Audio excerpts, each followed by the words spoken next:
ನಿನ್ನೆಯಿಂದ ಬೆಂಗಳೂರಿನ ಅರಮನೆ ಮೈದಾನದಲ್ಲಿ ಫಸ್ಟ್ ಸರ್ಕಲ್ ಉದ್ಯಮಿ ಎಕ್ಸ್ಪೋ ಆರಂಭಗೊಂಡಿದ್ದು 3 ದಿನಗಳ ಕಾಲ ನಡೆಯಲಿದೆ. ಈ ಫೌಂಡೇಶನ್ ಅಧ್ಯಕ್ಷ ನಂದೀಶ್ ರಾಜೇಗೌಡ ಮಾಹಿತಿಯನ್ನು ಕೊಟ್ಟಿದ್ದಾರೆ. ಎಕ್ಸ್ಪೋಗೆ ಒಕ್ಕಲಿಗ ಉದ್ಯಮಿ ಅಂತ ಹೆಸರಿಟ್ಟಿದ್ದು ಎಲ್ಲ ಒಕ್ಕಲಿಗ ಉದ್ಯಮಿಗಳು ಇದಕ್ಕಾಗಿ ಬಂದು ಸಮಯವನ್ನು ಕೊಟ್ಟಿದ್ದಾರೆ. ರಾಜ್ಯದ 16 ಜಿಲ್ಲೆ 72 ತಾಲೂಕುಗಳಿಂದ ಜನರು ಈ ಎಕ್ಸ್ಪೋಗೆ ಬಂದಿದ್ದಾರೆ. ಇದರಿಂದ 7 ಲಕ್ಷ ಜನ ಉದ್ಯಮಿಗಳು ಹಾಗೆಯೇ ಗ್ರಾಹಕರಿಗೆ ಅನುಕೂಲ ಆಗುತ್ತೆ. ಹೀಗಂತ ಒಕ್ಕಲಿಗ ಫೌಂಡೇಶನ್ ಅಧ್ಯಕ್ಷ ನಂದೀಶ್ ರಾಜೇಗೌಡರು ಹೇಳಿದರು. ಮುಂದಿನ ಪೀಳಿಗೆಗೆ ಈ ಎಕ್ಸ್ಪೋ ಅನುಕೂಲ ಆಗಲಿದೆ. 2500 ಉದ್ಯಮಿಗಳಾಗಿ ವಿಸ್ತರಣೆ ಆಗ್ತಾ ಇದೆ. ಕುಳಿತಲ್ಲೇ ನಮ್ಮ ಆ್ಯಪ್ನಲ್ಲೇ ಎಲ್ಲ ಆಗು ಹೋಗುಗಳನ್ನು ನೋಡಬಹುದು ಅಂತ ಹೇಳಿದರು. 3 ಪಕ್ಷಗಳಲ್ಲಿರುವಂಥ ಒಕ್ಕಲಿಗ ನಾಯಕರು ಎಕ್ಸ್ಪೋಗೆ ಆಗಮಿಸಿದರು. ಮುಖ್ಯಮಂತ್ರಿ ಸಿದ್ದರಾಮಯ್ಯ ಕೂಡ ಬರ್ತೀನಿ ಅಂತ ಹೇಳಿದ್ದಾರೆ. ಡಿಸಿಎಂ ಡಿಕೆ ಶಿವಕುಮಾರ್ ಅವರು ಸಮಾರೋಪ ಸಮಾರಂಭಕ್ಕೆ ಆಗಮಿಸ್ತಾರೆ ಅಂತ ಮಾಹಿತಿಯನ್ನು ಕೊಟ್ಟಿದ್ದಾರೆ.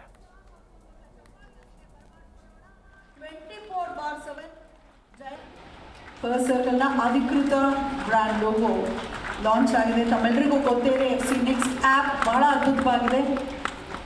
ಸಾವಯವ ಉತ್ಪನ್ನಗಳು ಸರ್ವರನ್ನು ತಲುಪಿ ಸರ್ವರ ಆರೋಗ್ಯವನ್ನು ಕಾಪಾಡಿ. ಒಕ್ಕಲಿಗ ಅಂದರೆ ನಿಮ್ಗೆ ಸಡನ್ನಾಗಿ ಜ್ಞಾಪಕಕ್ಕೆ ಬರೋದು ಯಾವುದೋ ಜಾತಿ ಅಂತ. ಇದು ಜಾತಿ ಅಲ್ಲ, ಇದೊಂದು ಶಕ್ತಿ. ಒಕ್ಕಲಿಗ ಸಮುದಾಯ ಉದ್ಯಮಿ ಒಕ್ಕಲಿಗ ಫಸ್ಟ್ ಸರ್ಕಲ್ ಮಾಡೋಕ್ಕೆ ಹೊರಟಿರ್ತಕ್ಕಂಥದ್ದು ಇವತ್ತು ನೀವು ನೋಡ್ಬೋದು. IITಯಲ್ಲಿ NITನಲ್ಲಿ ರ್ಯಾಂಕ್ ಸ್ಟೂಡೆಂಟ್ಸ್ಗಳು ಬಂದು ಇವತ್ತು ದೊಡ್ಡ ಮಟ್ಟದಲ್ಲಿ ಸಂಶೋಧನೆಯನ್ನು ಮಾಡ್ತಾ ಇರ್ತಾರೆ. ಅವರು ಯಾವುದೋ ಒಂದು ಸರ್ಕಾರಿ ಹುದ್ದೆಗೆ ಅಥವಾ ಖಾಸಗಿ ಹುದ್ದೆನಲ್ಲಿ ಹೋಗಿ 1 ಲಕ್ಷ 2 ಲಕ್ಷ ಸಂಬಳಕ್ಕೋಸ್ಕರ ಅವರು ಅಲ್ಲಿ ಸಮಯವನ್ನು ಕಳೀತಾ ಇದ್ದಾರೆ. ಅದನ್ನು ತಪ್ಪಿಸ್ಬೇಕು. ಅವರಲ್ಲಿ ಇರ್ತಕ್ಕಂಥ ಒಂದು ವಿಭಿನ್ನವಾದ ಯೋಚನೆಯನ್ನು ನಾವು ಬಿಸ್ನೆಸ್ ಮೆನ್ ಆಗಿ ಅವ್ರನ್ನ ಕನ್ವರ್ಟ್ ಮಾಡಿ 2 ಲಕ್ಷ ಅಲ್ಲ 2,000 ಬಹುಶಃ ಯಾರೂ ಮಾಡೋಕ್ಕಾಗದೇ ಇರ್ತಕ್ಕಂಥ ಒಂದು ಈ ಸಂಘಟನೆಯನ್ನು ನೀವು ಮಾಡಿದ್ದೀರಿ. ಪ್ರಾರಂಭ ಮಾಡಿದಾಗ ಬಹುಶಃ ಯಾರಿಗೂ ಇಷ್ಟೊಂದು ಆತ್ಮವಿಶ್ವಾಸ ಇರಲಿಲ್ಲ ಅಂತ ಅನ್ಕೊಂಡಿದ್ದೀವಿ. ಇವತ್ತು ನಮ್ಮ ಆತ್ಮವಿಶ್ವಾಸ ಮೂಡಿರ್ತಕ್ಕಂಥದ್ರ ಜೊತೆಗೆ ಬಹುತಃ ಆಶ್ಚರ್ಯನೂ ಆಗ್ತಾ ಇದೆ. ಬಹುಶಃ ಇದೇ ರೀತಿ ನೀವು ಇನ್ನು ಮುಂದೆ ಹೋದರೆ ಬಹುಶಃ ನಮ್ಮ ಬಾಲಗಂಗಾಧರ ಸ್ವಾಮೀಜಿಯವರನ್ನ ನೆನೆಸಲೇಬೇಕಾಗತ್ತೆ. ನಮ್ಮ ಸಮಾಜದ ಸಂಘಟನೆಗೆ, ಸಮಾಜದ ಒಂದು ಯಂತ್ರಕ್ಕೆ ಗುರುತಿಸ್ತಕ್ಕಂಥದ್ರಲ್ಲಿ ಅತ್ಯಂತ ಕಾಳಜಿಯನ್ನ, ಶ್ರಮವನ್ನ ಅನೇಕರಿಗೆ ಉಪಯೋಗಿಸಿ ಮಾಡಲಿಕ್ಕೆ ವ್ಯವಸ್ಥಿತವಾದಂಥ ಪ್ರಯತ್ನವನ್ನು ಮಾಡಿದ್ದು ನಮ್ಮ ಬಾಲಗಂಗಾಧರ ಸ್ವಾಮೀಜಿಯವರು. ಅವರನ್ನ ನಾವು ನೆನೆಸಲೇಬೇಕಾಗುತ್ತೆ. ಬಹುಶಃ ಅವತ್ತಿನ ಕಾಲದಲ್ಲಿ ಅವರಿಗೆ ಇಷ್ಟೊಂದು ನೀವೆಲ್ಲ ಒಂದು ಸಪೋರ್ಟ್ ಆಗಿ ನಿಲ್ತೀರಾ ಅಂದಿದ್ರೆ ಇದು ಇನ್ನೂ ದೊಡ್ಡ ಮಟ್ಟಕ್ಕೆ ಹೋಗ್ತಿದ್ದೇನೋ. ಇವತ್ತು ಅದನ್ನ ನಿರ್ಮಲಾ ಸ್ವಾಮೀಜಿಯವರು ಮುಂದುವರಿಸ್ತಾರೆ.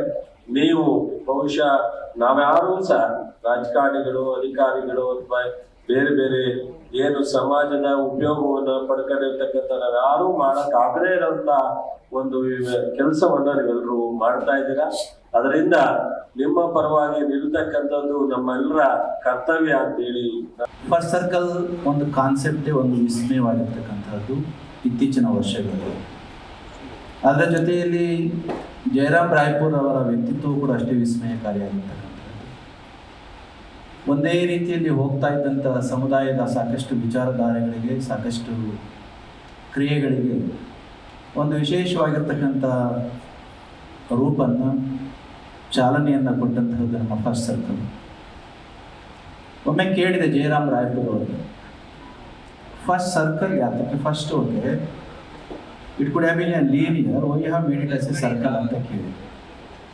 ಅಲ್ಲಿ ನಮ್ಮಲ್ಲಿ ಏನಾಗೋಗ್ಬಿಟ್ಟಿದೆ, ಬೆನಿಫಿಟ್ ತೊಗೊಂಡವರು ಲೀನಿಯರ್ ಆಗಿದ್ದದ್ದು ಆದರೆ ತೊಗೊಂಡು ಮುಂದಕ್ಕಾಗಿ ಹೊರಟು ಹೋಗ್ತಾರೆ ಸರಳ ರೇಖೆಯಲ್ಲಿ. No one will come back again through first circle. ಈ ಫಸ್ಟ್ ಸರ್ಕಲಿನ ಮುಖಾಂತರ, ಸರ್ಕಲ್ ಹೇಗಿದೆ ನೋಡಿ, 0 ಇಂದ ಸ್ಟಾರ್ಟ್ ಆದರೆ 360 degree is going to end up with 0 and 360. ಯಾರ್ಯಾರು ಬೆನಿಫಿಟ್ನ ತೆಗೆದುಕೊಡ್ತಾರೋ ಅದು ಐಡಿಯಾಸ್ ಇರ್ಬೋದು, ಬೇರೆ ರೀತಿಯಲ್ಲಿರ್ಬೋದು. Again that should be circulated within the community for the elevation of the community. ಅದಕ್ಕೋಸ್ಕರ ಸರ್ಕಲ್ ಅಂತ ಒಂದು ಹೆಸರನ್ನ ಇಟ್ಟು, ಈ ಸರ್ಕಲಿನಲ್ಲಿ ನಾವು ಒಂದಾಗುತ್ತೆ ಆದರೆ ದೇಶದ ಪ್ರಗತಿಗೆ, ಸಮುದಾಯದ ಪ್ರಗತಿಯ ಮುಖಾಂತರ ಕೈ ಜೋಡಿಸಲಿಕ್ಕೆ. ಬದಲಾಗ್ತಿರುವಂಥ ಒಂದು ಜಗತ್ತು, ಬಹಳ ವೇಗದಲ್ಲಿ ಜಗತ್ತಿನಲ್ಲಿ ಬೆಳವಣಿಗೆಗಳು ಬಹಳಷ್ಟು ಆಗ್ತಿದೆ. ಇದ್ರ ಜೊತೆಯಲ್ಲಿ ಸರಿಸಾಟಿಯಾಗಿ ನಾವು ಮುಂದೆ ಹೆಜ್ಜೆ ಇಡಬೇಕಾಗುತ್ತೆ. ಮತ್ತು ಸಮಾಜದಲ್ಲಿ ಇಲ್ಲೂ ಸ್ಥಳೀಯವಾಗಿ, ವಿಶ್ವಮಟ್ಟದಲ್ಲಿ ಮತ್ತು ಸ್ಥಳೀಯವಾಗಿ ಎರಡನ್ನೂ ಅರ್ಥ ಮಾಡ್ಕೊಂಡು ಬ್ಯಾಲೆನ್ಸ್ ಮಾಡಿಕೊಂಡು ಹೇಗೆ ಪ್ರಸ್ತುತವಾಗಿರಬೇಕು, ನಮ್ಮ ಜನಾಂಗಕ್ಕೆ ಹೇಗೆ ಶಕ್ತಿನ ತುಂಬಬೇಕು, ಏನೊಂದು ಕ್ಷತ್ರಿಯರಾಗಿ, ರೈತರಾಗಿ, ಇವತ್ತು ಉದ್ಯಮಿಗಳಾಗಬೇಕು ಮತ್ತು ಶಿಕ್ಷಣ ಪ್ರೊಫೆಷನಲ್ ಅಲ್ಲಿ ಇವತ್ತು ಬಹಳಷ್ಟು ಪ್ರೊಫೆಷನಲ್ಸ್ಗಳು ನಮ್ಮ ಜನಾಂಗದಲ್ಲಿ ಬಹಳಷ್ಟು ಪ್ರೊಫೆಷನಲ್ಸ್ ಇದ್ದಾರೆ. ರಾಜಕೀಯ ಕ್ಷೇತ್ರದಲ್ಲೂ ಬಹಳ ಪ್ರಬಲವಾಗಿ ಬೆಳೆದಿದ್ದಾರೆ. ಆದರೆ ಉದ್ಯಮಿ ಕ್ಷೇತ್ರದಲ್ಲಿ ಇನ್ನ ಹೆಚ್ಚಾಗಿ ಬೆಳೆದಿದ್ರೆ ಇನ್ನೂ ಬಹಳ ದೊಡ್ಡ ಮಟ್ಟದಲ್ಲಿ ಬೆಳಿಬೇಕು ಅನ್ನುವಂಥ ಒಂದು ಅಪೇಕ್ಷೆ ನಮ್ಮ ಜನಸಂಖ್ಯೆ. ಜಿ ಕನ್ನಡ ನ್ಯೂಸ್ ಈಗ ನಿಮ್ಮ ಮನೆಯಲ್ಲೇ ನೋಡಿ. ಎಲ್ಲ ಕೇಬಲ್ಗಳಲ್ಲಿ ಈಗ ಲಭ್ಯ.